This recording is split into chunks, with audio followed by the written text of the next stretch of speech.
মধ্যপ্রাচ্যে চলমান উত্তেজনার মধ্যে যুক্তরাষ্ট্রের একটি অত্যাধুনিক সামরিক ড্রোন ভূপাতিত করার দাবি করেছে ইরান। দেশটির সামরিক বিপ্লবী গার্ড বাহিনী বা ইসলামিক রেভলিউশনারি গার্ড কর্পস মঙ্গলবার এক বিবৃতিতে জানিয়েছে, তারা মার্কিন বাহিনীর একটি MQ-9 রেপার ড্রোন গুলি করে ধ্বংস করেছে।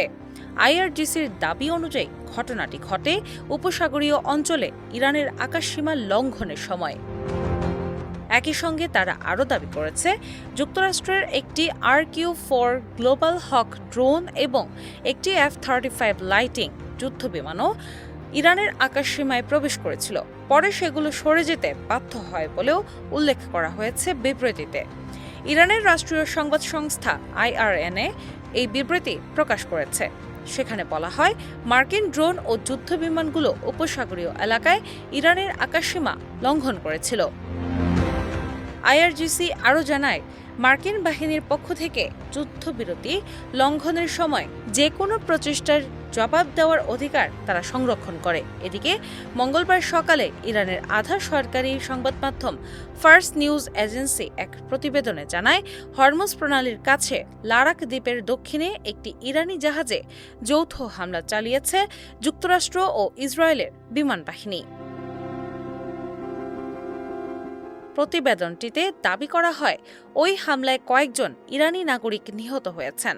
যদিও এ বিষয়ে যুক্তরাষ্ট্র ও ইসরায়েলের পক্ষ থেকে তাৎক্ষণিকভাবে কোনো আনুষ্ঠানিক মন্তব্য পাওয়া যায়নি। এই ঘটনাগুলো এমন এক সময়ে সামনে এলো যখন গত 28 ফেব্রুয়ারি শুরু হওয়া ইরান যুক্তরাষ্ট্র ইসরায়েল উত্তেজনা নিরসনে কূটনৈতিক তৎপরতা চলছে। সে সময় মার্কিন ও ইসরায়েলি হামলার পর পাল্টা প্রতিক্রিয়া জানিয়েছিল ইরান। এরপর থেকেই অঞ্চল জুড়ে উত্তেজনা আরও বাড়তে থাকে। পরিস্থিতি নিয়ন্ত্রণে আনতে পাকিস্তানের নেতৃত্বে মধ্যস্থতার উদ্যোগ নেওয়া হয় বলে জানা গেছে। এর ধারাবাহিকতায় গত 8 এপ্রিল একটি যুদ্ধবিরতি কার্যকর হয়েছিল।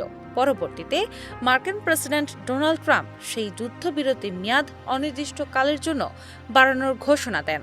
তবে সাম্প্রতিক এই ড্রোন ভূপাতিতের দাবি এবং পাল্টাপাল্টি সামরিক অভিযোগ নতুন করে মধ্যপ্রাচ্যের পরিস্থিতিকে আরও উত্তপ্ত করে তুলেছে বলে মনে করছেন আন্তর্জাতিক বিশ্লেষকরা।